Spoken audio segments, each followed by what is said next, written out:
I woke up to the glow of my own bank account. It was Tuesday, March 12th, just after 6 in the morning. The sky outside our bedroom window in Charlotte was still gray that quiet hour before the neighborhood stirred. My mouth tasted like metal. My limbs felt heavy, as if I'd been poured back into my body instead of waking up inside it. My phone was resting on my chest. The banking app was open. Not the home screen, not a notification. The transfer screen. For a second, I thought I was still dreaming. I blinked slowly, trying to focus. My vision cleared just enough to make out the number at the top of the screen. The balance didn't look right. It was lower, much lower. I pushed myself up against the headboard, fighting the wave of dizziness. I had been prescribed short-term sedatives the week before after a health scare that left me shaky and sleepless. My doctor had warned me the medication could make me foggy. What he hadn't warned me about was waking up to find someone had used my own hand against me. The transaction history was still visible, 3 large transfers, all time-stamped between 10:48 and 11:15 the night before. I remembered going to bed before 10. My fingerprint unlock had been used each time. My husband, Daniel Brooks, believed in efficiency. He was 35, a financial advisor who spoke in phrases like asset protection and risk mitigation. We had been married 6 years. Until recently, I thought we had a partnership. I swung my legs over the side of the bed. The room tilted. I steadied myself and heard movement in the kitchen downstairs, the sound of a cabinet closing coffee brewing. Daniel. I scrolled further. The money hadn't disappeared into some unknown offshore account. It had been moved into a new LLC, Brooks Strategic Holdings. I had never heard of it. A soft knock sounded at the bedroom door before it opened a crack. "You're up," Daniel said gently. He was already dressed for work, navy suit, polished shoes, the same man I'd watched build a career advising other people how to safeguard their futures. "How are you feeling?" I looked down at the phone still glowing in my hand. "Why is my banking app open?" I asked. He didn't look surprised. "I handled a few transfers last night," he said calmly, stepping into the room. "You were exhausted, Em. I didn't want to wake you." My heart thudded slow and heavy. "How did you get in?" I asked. He hesitated just long enough for the truth to settle between us. "You were asleep," he said. "I used your finger. It's our money. I have to be able to manage things if you're not up to it." He said it like he was explaining how to reset the Wi-Fi. My hand tightened around the phone. I wasn't yelling. I wasn't even fully awake. I was still weak, still medicated, still trying to understand what had happened. But I knew this much. He hadn't asked. And he hadn't checked who actually had authorization on that account. On the screen beneath the transfers was a small banner I hadn't noticed before. Unusual biometric access detected. Review activity. I didn't press it, not yet, because in that quiet Tuesday morning with the coffee brewing downstairs and my husband adjusting his cufflinks like nothing had happened, I realized something else. Daniel thought my fingerprint gave him access to everything. He was wrong. By Wednesday morning, March 13th, Daniel was acting as if nothing unusual had happened. He left for work at his usual time, briefcase in hand, kissing the side of my forehead like he always did. If anyone had looked at us from the outside, we would have seemed like a steady couple navigating a minor health setback. He even texted me around 10 to remind me to drink water and rest. The transfers from the night before sat quietly in my account history. I didn't press the review activity banner, not yet. Instead, I made coffee and sat at the kitchen table with my laptop. The house was quiet, too quiet. When you've been married 6 years, silence has texture. This one felt managed. I logged into our online banking portal through the desktop site instead of the app. The larger screen made everything look more official, less like a bad dream. Under my primary checking account, my name still appeared first, Emily Carter Brooks, primary account holder. Daniel's name was listed beneath mine, authorized user. That hadn't changed, but something else had. There was a newly linked business entity under external transfers, Brooks Strategic Holdings, LLC. I clicked the details. The formation date was February 26, 2 weeks before my health scare. I stared at the date longer than I should have. Daniel had been distracted around that time, taking more calls than usual, stepping outside to talk to clients. I had assumed it was tax season pressure. He worked for a mid-sized financial advisory firm in Charlotte, and spring was always busy. The front door opened just after noon. Mom wanted to drop off soup, Daniel called from the hallway. She's worried about you. Lorraine Brooks never dropped by without a reason. She was 62, impeccably dressed even for casual errands, and carried herself like someone who had spent her life protecting an image, her son's image most of all. She entered the kitchen with a reusable tote and a tight smile. "You look pale," she said, setting containers on the counter. "Recovery takes time. You have to let Daniel handle the heavy things." Heavy things. I closed my laptop halfway. "We were just talking about restructuring," Daniel added, as if continuing a conversation I hadn't agreed to. "Moving assets into a more protected vehicle. If anything happens again, we don't want delays." "Delays?" I asked. "With access," he clarified. "If you're sedated or hospitalized, banks can be difficult." Lorraine nodded. "When your father had surgery, I couldn't touch certain accounts. It was a nightmare. A marriage should mean shared authority." Shared authority. The words sounded reasonable, responsible even, but I knew what I had seen. 3 biometric unlocks while I was medicated, 3 transfers into an LLC I hadn't been told about. "I just need you to sign a consent form," Daniel said gently. "Standard documentation. It formalizes the restructuring." He reached into his briefcase and set a folder on the table. I didn't open it. The kettle clicked off behind us. Steam rose between us like a veil. "I'd like to read it carefully," I said. Daniel smiled, but it didn't reach his eyes. "Of course," he said. "Take your time." Lorraine placed a hand over mine. "He's trying to protect you," she said softly. "Men carry things differently, especially financial pressure." I nodded, because arguing would require strength I didn't have yet. After they left the room, I opened the laptop again and scrolled back to the account header. Primary account holder. Authorized user.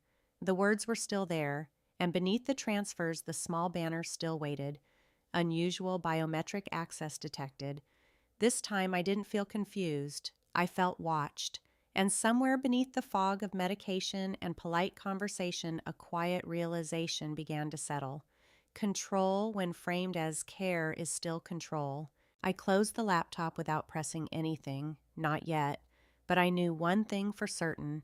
If Daniel believed marriage automatically gave him authorization over everything in my name, he had already made a mistake. He just didn't know it. By Wednesday morning, March 13th, I had barely slept. Daniel left early for work, kissing my forehead like nothing had shifted between us. The house felt too quiet after the door closed. I sat at the kitchen table with my laptop open and my phone beside it, the small banner still waiting on the banking app. Unusual biometric access detected. Review activity. I pressed it. A new screen opened, clean, clinical, and disturbingly precise. It listed each login event from the previous night. Timestamp, device ID, location data, biometric authentication confirmed, 10:48 p.m., 10:59 p.m., 11:15 p.m. Each entry matched a transfer. I stared at the times. At 10:30 I had taken my medication. By 10:45 I remembered the room spinning. I remembered Daniel telling me to lie down. I did not remember holding my phone. There was a number at the bottom of the screen for fraud prevention. I hesitated before dialing. My voice still felt thin, like it didn't quite belong to me. "Security services, this is Angela," the woman said after 2 rings. Her tone was steady, practiced. "My name is Emily Carter," I said. "I need to understand some login activity on my account." She asked for verification, date of birth, address, last 4 of my social security number. I answered automatically. I had nothing to hide. "I see the activity you're referring to," Angela said after a brief pause. 3 outbound transfers, biometric authentication was successful each time. "I was asleep," I said quietly. There was a slight shift in her tone, not disbelief, not alarm, just attention.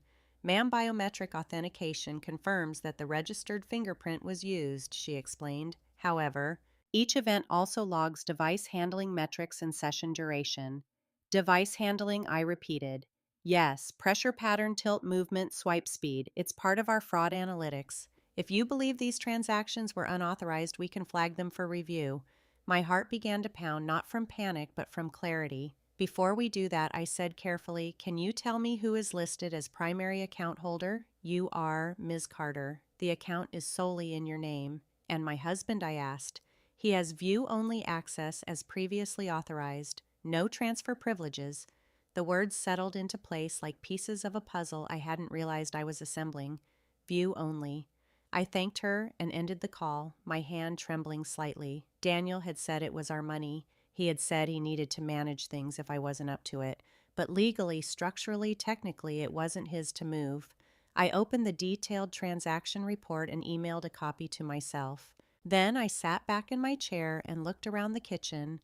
The granite counters we picked out together, the framed wedding photo by the refrigerator, Daniel's leather briefcase still resting on the chair where he'd left it. For 6 years, I had trusted him with everything: my paycheck, my health, my future.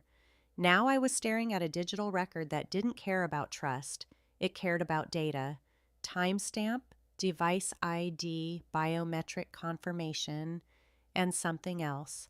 At the bottom of the report was a notation I hadn't noticed at first: user session duration exceeded average baseline. I didn't know exactly what that meant, not yet, but I knew this much: whatever Daniel thought he had done quietly, cleanly, and within his rights had left a trail. I closed my laptop slowly. I wasn't ready to confront him again. I wasn't ready to accuse or threaten. But for the first time since Tuesday morning, I wasn't just confused. I had something solid, and solid things can be proven. Thursday, March 14th felt different. Not dramatic, not explosive, just tighter. Daniel left before 8, reminding me again to review the paperwork. The folder he had placed on the kitchen table the day before was still there, squared neatly with the edge like it belonged. I waited until his car backed out of the driveway before I opened it. Inside was a formal document titled Financial Restructuring Consent and Authorization. It referenced Brooks Strategic Holdings, LLC, and listed a pending acquisition: 2 adjoining lakefront lots near Lake Norman. Purchase price $842,000. My stomach dropped. The transferred funds from my checking account matched the earnest money deposit required for the contract. This wasn't theoretical asset protection, it was a live deal. At the bottom of the document was a signature line with my name printed beneath it. Daniel's was already signed. He hadn't forged mine. He was waiting for it. I closed the folder slowly and picked up my phone. The law firm I called was listed under civil litigation in Mecklenburg County. I chose it because it wasn't flashy. It looked practical, experienced. The receptionist scheduled a same-day consultation at 2 o'clock. I hadn't told Daniel. The office was in a low-rise building near uptown Charlotte. Neutral carpet-framed diplomas, quiet efficiency. The attorney I met, Karen Mitchell, appeared to be in her early 40s, composed and direct. I laid the documents on her desk: transaction printouts, access logs, the consent form. She read without interruption. "You're the sole account holder?" she asked. "Yes, and he has view-only access." "That's what the bank confirmed." She nodded once. "The funds were moved using your biometric authentication," she said, "But if he does not have transfer authorization, the question becomes consent. Did you authorize him to act on your behalf?" "I was medicated," I said. "I don't remember the transfers." She didn't react emotionally. She didn't need to. "Is this real estate purchase under contract?" she asked, flipping to the last page. "Yes, closing in 48 hours. She tapped the date. "If this consent is signed, it ratifies the transfer. If it's not, and you formally dispute the transaction, the bank may freeze the receiving account pending investigation." The word freeze echoed in my head. "What happens to the property?" I asked. "Deals collapse when earnest money is tied up," she said calmly. "But understand this: once you initiate a dispute, escalation follows. It's not quiet." I thought of Daniel's confidence that morning, of Lorraine's hand over mine, of the word shared. "Do I have grounds?" I asked. Karen met my eyes. You have documentation.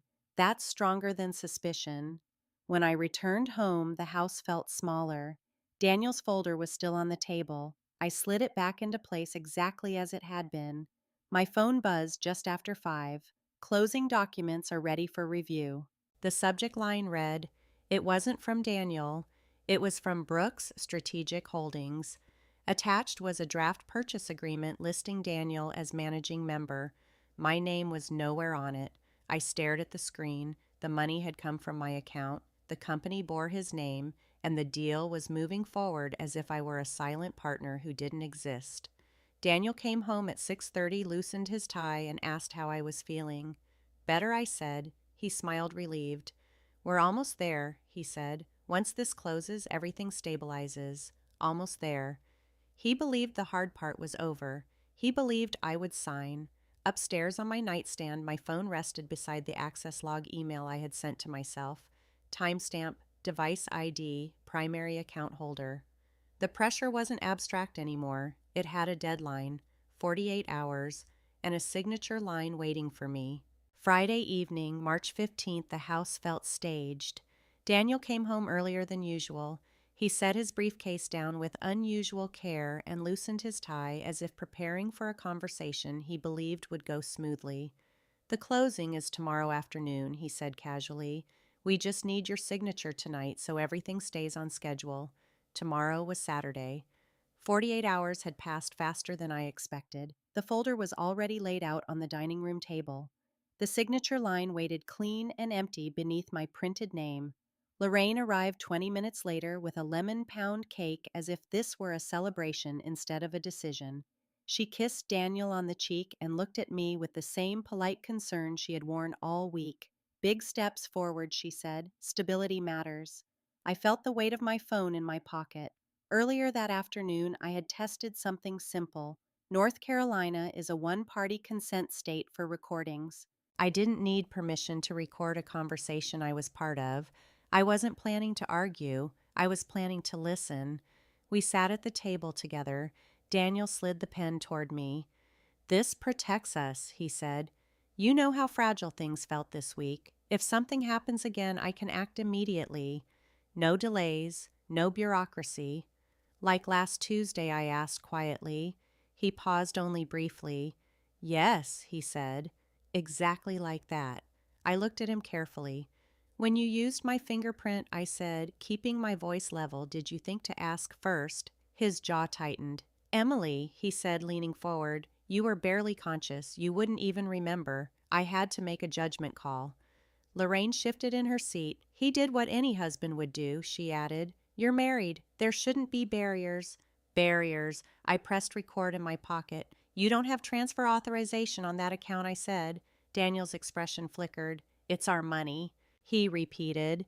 "Paperwork can be adjusted. That's what this consent is for." "So you moved funds first," I said, "and planned to formalize it after." He exhaled sharply. "I was protecting our position. The property would have slipped away. You were sedated. What was I supposed to do? Wait."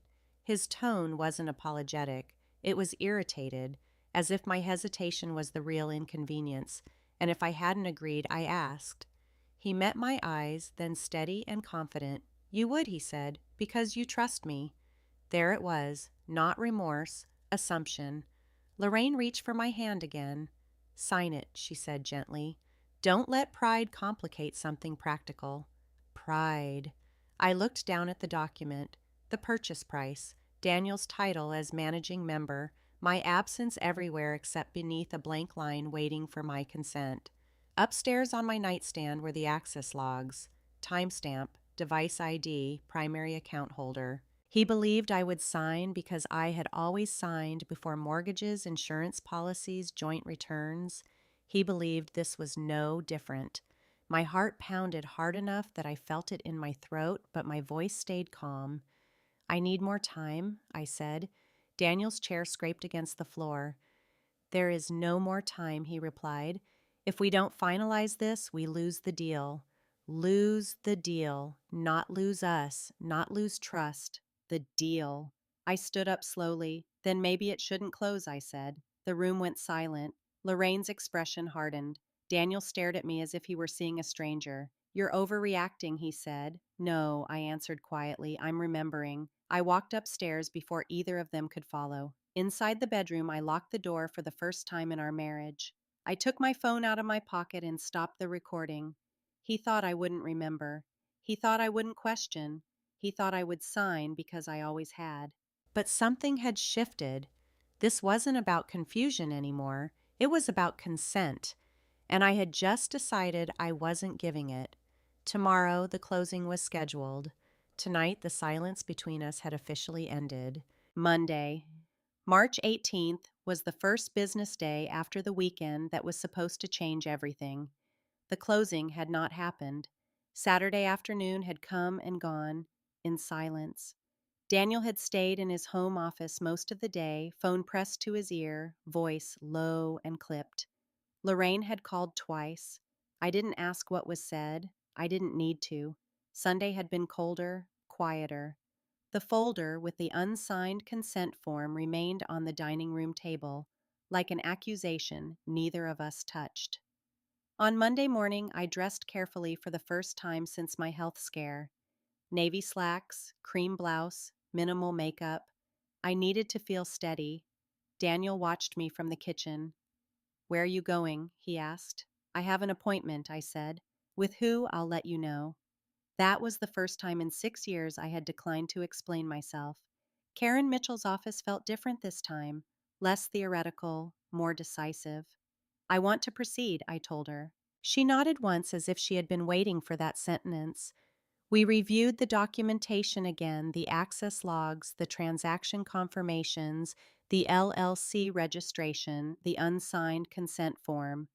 My medical prescription records showing sedation on March 12th were added to the file. "You understand," Karen said once we formally dispute the transfers and file notice of unauthorized biometric use, the bank may freeze the receiving account immediately. "Yes," I said, "and this will escalate." "I know." She slid the complaint form toward me. I signed, not the consent Daniel wanted, the dispute. By noon, the paperwork had been electronically submitted to the bank's fraud and compliance department. A formal notice was also prepared referencing unauthorized use of biometric authentication and lack of transfer authorization privileges. At 1:47 p.m., my phone buzzed. Incoming call, Daniel. I let it ring once before answering. "What did you do?" he asked without greeting. "I filed a dispute," I said calmly. There was a sharp inhale on the other end. "You froze the account," he demanded. I notified the bank of unauthorized transfers. "They're reviewing the LLC," he snapped. "The seller's attorney just called. The earnest money is under investigation." I said nothing. "Emily," he continued, voice lowering, shifting from anger to urgency, "do you realize what this does to my reputation? To our credibility? Our credibility? Were you authorized to move the funds?" I asked. Silence. "You're overreacting," he said finally. "This is a misunderstanding. It's documentation," I replied. He exhaled slowly. "Withdraw the complaint," he said. "We can fix this privately." There it was, not apology, containment. "I'm not withdrawing it," I said. His tone hardened. "You're making this adversarial." "No," I answered. "You did that when you used my fingerprint." He ended the call without another word. An hour later, a notification arrived from the bank. "Temporary restriction placed on Brooks Strategic Holdings LLC pending investigation." I stared at the screen. It wasn't victory, it was consequence. That evening, Daniel came home later than usual. His expression was tight controlled. "You've complicated something that didn't need to be complicated," he said, standing in the doorway of the living room. "I didn't complicate it," I replied quietly. I clarified it. He shook his head. "This will follow me," he said. I thought of the access logs. Timestamp, device ID, primary account holder. "Yes," I said.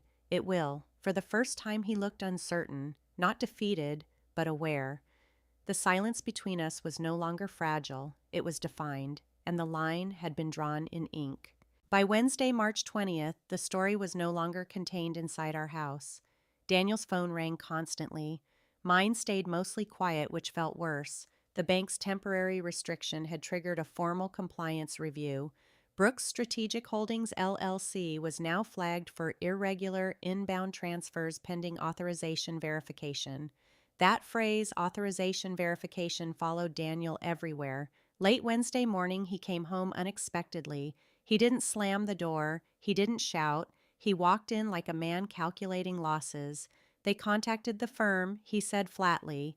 The firm, Harper and Caldwell Financial Advisory, the company where Daniel had built his reputation over the past decade, conservative clients, retirement portfolios, families who trusted him with long-term savings. What did they say? I asked. They want documentation, he replied. Proof that the transfers were properly authorized. They're reviewing my compliance file. He didn't look at me when he said it. For the first time, the impact had moved beyond a property deal. It had crossed into his professional world. That afternoon, I received an email from the bank's fraud investigation unit requesting a formal written statement from me. They attached the Session Analytics biometric confirmation device, tilt metrics, and session duration anomalies. One line stood out: user interaction pattern inconsistent with registered baseline behavior. I forwarded the email to Karen Mitchell. Within an hour, she called. They're escalating, she said, which means he's likely pushing back. Daniel was pushing back. That evening, I learned how. He came into the living room holding a stack of papers. I've retained counsel, he said. Of course he had. His attorney had sent a preliminary letter alleging marital asset dispute and suggesting that my temporary medical impairment may have affected my perception of consent. Perception of consent. I felt the air thin in my lungs. He's framing this as a misunderstanding, I said slowly. He's framing it as shared decision-making under marital authority, Karen replied when I read parts of the letter to her over the phone. Can he do that? I asked. He can argue it, she said, but documentation matters more than narrative. Documentation, timestamp device ID, primary account holder. Daniel stepped closer. You're turning this into something ugly, he said quietly. If this goes public, if the firm decides this is a compliance issue, I could lose clients. You already risked that, I answered. It was an internal transfer between spouses, he snapped. You're the one calling it fraud. The word hung between us. Fraud.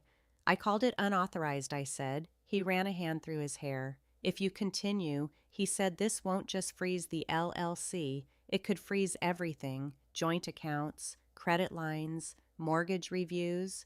There it was. A warning. Not loud. Not violent, but real. For the first time, I felt the edges of the risk cutting into me. Our mortgage was in both our names. Our credit profile was shared.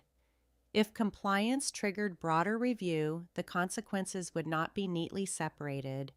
After he went upstairs, I sat alone in the living room, the letter from his attorney on the coffee table. Temporary medical impairment, shared authority, marital misunderstanding. They were trying to redefine the story, not with anger, with language. My phone buzzed. Another email from the bank. Due to conflicting claims regarding authorization, in-person verification may be required. In-person, public. This was no longer just paperwork. It was positioning. Daniel believed he could reframe the narrative before the facts solidified. For a brief moment, doubt flickered. Was I prepared for this to extend further, for neighbors to hear whispers, for his colleagues to speculate? Then I opened the access log again. 3 biometric entries.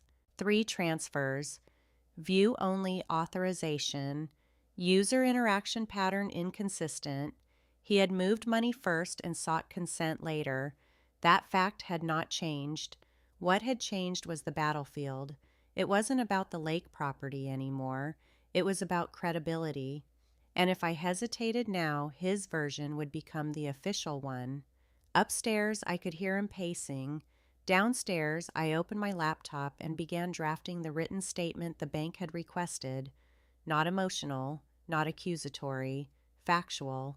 If he wanted to fight with language, I would answer with documentation. The silence between us had turned strategic, and neither of us was retreating. Friday, March 22nd, I sat across from a compliance officer instead of across from my husband. The bank had scheduled an in-person verification meeting at their Charlotte regional branch. Not dramatic, not accusatory, just procedural. Daniel arrived separately. We signed in at the front desk like strangers conducting business. The compliance officer, a man in his late 50s named Mr. Halpern, greeted us with the calm efficiency of someone who had seen every version of misunderstanding married couples could bring into a financial institution.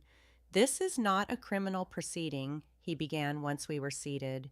"We are verifying authorization integrity." Authorization integrity. He reviewed the timeline. March 12th, 3 biometric authentications, 3 transfers totaling the exact amount of the LLC's earnest deposit. He turned his screen slightly toward us. "This is your registered biometric profile." "Ms. Carter," he said, "this is the session analytics from the transfer events. Even without technical expertise, the differences were visible. The baseline interactions, my typical phone usage showed consistent pressure and tilt. The transfer sessions showed erratic tilt patterns and extended hold intervals. Can you explain this discrepancy?" he asked Daniel. Daniel folded his hands. "My wife was sedated," he said evenly. "She authorized me to handle urgent financial matters." "Was that authorization documented?" Mr. Halpern asked. "It was implicit," Daniel replied. "We are married." The word implicit landed heavily. Mr. Halpern nodded without expression. "Marital status does not override account structure," he said. "The account is individually held. Transfer authority requires explicit designation." Explicit designation. The meeting ended without resolution. The LLC restriction remained in place pending final review. In the parking lot, Daniel turned to me. "You're letting a procedural review define our marriage," he said. "I'm letting documentation define our accounts," I answered. He shook his head. "You're escalating this to prove a point." "No," I said quietly. "You escalated it when you moved funds before you had authority." He drove away without another word. That afternoon, Karen called. "The bank's leaning toward confirming unauthorized transfers," she said. But Daniel's counsel submitted an affidavit asserting spousal emergency authority. "Is that real?" I asked. "It's an argument," she replied, "not a statute." I leaned back in my chair and closed my eyes. This wasn't about emotion anymore. It was about positioning. If this remained only a dispute about the transfer, it would stay narrow technical. But Daniel was broadening it, framing it as marital asset management, which meant I needed to narrow it again. "Karen," I said slowly, "if this is about authority, not just money, what carries more weight? The logs or the structure?" "The structure," she answered without hesitation. "Primary holder, limited access, no transfer rights, that's clean." Clean. I thought about something I had overlooked. The joint checking account Daniel and I used for household bills, the mortgage payments, utilities, shared expenses. "That account structure is different," I said. "Yes," Karen replied. "Joint holders have equal authority." "So if this were about shared assets," I continued, "he wouldn't have needed my fingerprint." There was a pause on the line. "That's correct," she said. The insight settled over me like a steadying hand. He hadn't used a joint account, he had used mine. That wasn't marital confusion. That was deliberate selection. When Daniel came home that night, he looked exhausted. "The firm placed me on temporary compliance review," he said. "Not suspended, not terminated, but watched." And I asked, "They're waiting on the bank's findings." He searched my face for something, regret perhaps, or fear. I felt both, but I also felt something else, control returning. "This didn't have to go this far," he said. "It did," I replied, "because you didn't ask." Upstairs, I opened my laptop again. I drafted a supplemental statement to the bank clarifying account structures: individually held primary account versus joint marital account. Not emotional, structural. If he wanted to argue that this was about marriage, I would show that it wasn't. It was about which account he chose, and why. For the first time since Tuesday morning, I wasn't reacting, I was refining. The system was moving now, and so was I. Monday, March 25th. The official email arrived at 8:12 a.m. Subject line, Determination of Authorization Review.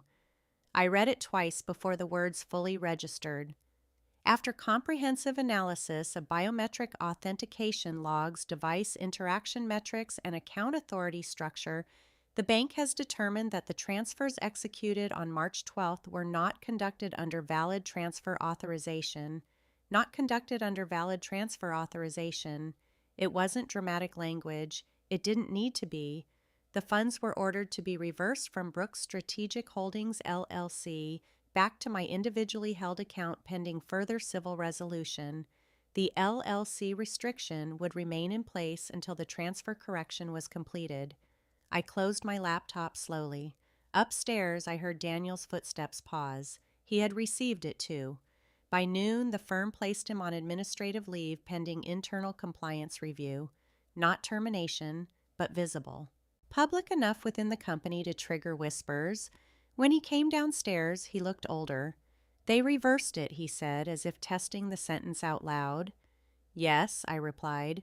They didn't say fraud. They didn't have to. He leaned against the kitchen counter, gripping the edge as if steadying himself. They're reviewing every transaction I've touched in the last 6 months. That was new. Why, I asked. Because compliance risk spreads, he said bitterly. Once there's a flag, they audit the pattern. Pattern. He had argued narrative. The system had examined pattern. And the LLC I asked. Deal collapsed, he said flatly. The seller withdrew, said they didn't want legal exposure. The lake property was gone. Not because I sabotaged it, because documentation intervened. By mid-afternoon, Daniel's attorney sent a second letter. The tone had changed. They were now proposing mediation regarding marital asset division and potential separation terms, not asserting misunderstanding, preparing for fallout. I forwarded the bank's determination to Karen. This is clean, she said. They didn't overreach. They stayed structural. That's strong. Will it hold? I asked. Yes, she replied, unless new evidence appears. There was no new evidence, only consequences. That evening, Daniel sat across from me at the dining table. I never thought you'd take it this far, he said quietly. I never thought you'd use my fingerprint without asking, I answered. He didn't argue. He didn't defend. For the first time, he seemed to understand the scale, not of the money, but of the choice. My firm's reputation matters, he said after a long silence. So did my authority, I replied. He exhaled slowly. I was trying to move quickly, he said. I thought you'd agree. You thought access meant permission, I said.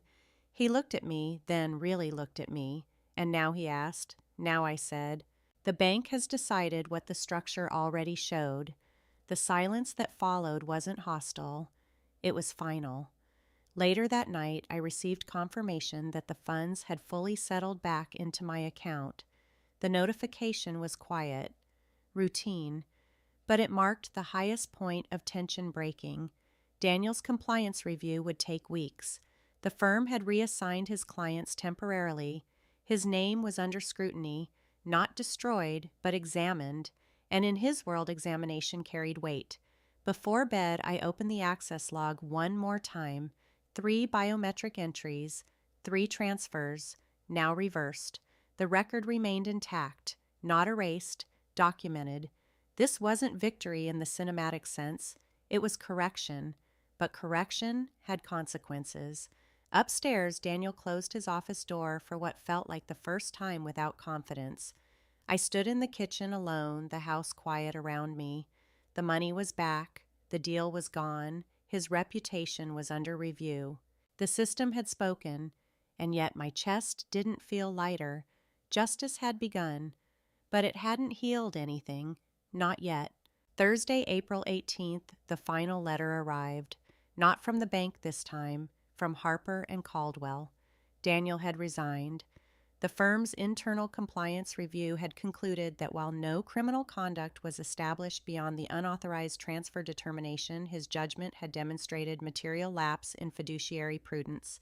His clients would be permanently reassigned. It was carefully worded, but it meant the same thing. His reputation would not recover inside that firm. He sat across from me that evening at the same dining table where weeks earlier he had defended implicit authority. "It's done," he said quietly. I nodded. The funds had long since settled back into my account. The LLC was dissolved. The lake property belonged to someone else.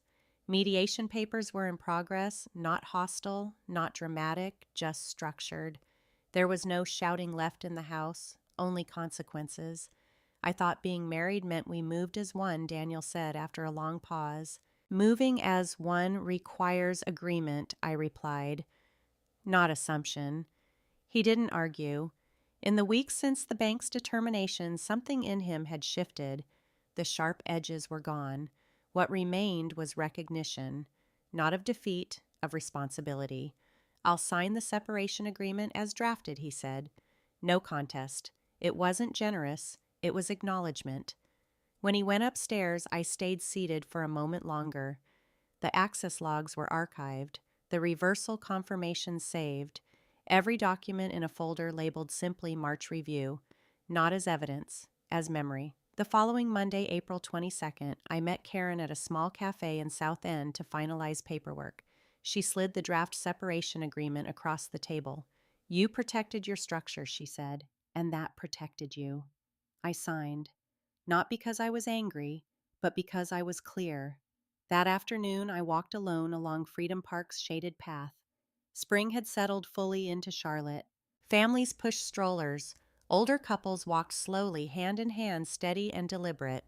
I thought about what had nearly been undone by assumption. Access mistaken for entitlement. Silence mistaken for consent. Speed mistaken for urgency.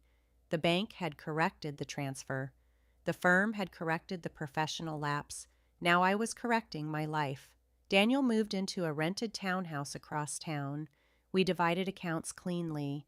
The joint checking account remained joint only long enough to close it responsibly.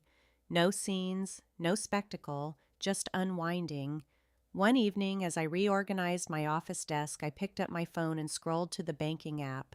The interface looked ordinary again, but I noticed something I hadn't paid attention to before. Security settings. I updated biometric preferences, added secondary verification, adjusted alerts, not out of fear, out of intention. For the first time in weeks, I felt lightness not from victory but from stability. Justice hadn't arrived with a gavel. It had arrived with documentation. Karma hadn't shouted. It had recalculated. And healing didn't come from watching Daniel lose. It came from knowing I no longer needed to defend what was already mine. That night, I sat on the back porch alone, the air warm, the city quiet. My life wasn't dramatic. It was structured, and for the first time in a long time, that felt like peace. If you've ever faced a moment where trust and authority collided, I'd love to hear how you handled it. Share your thoughts below your story, might help someone else feel less alone. And if this story resonated, stay with us for the next one. Sometimes the quietest justice is the strongest.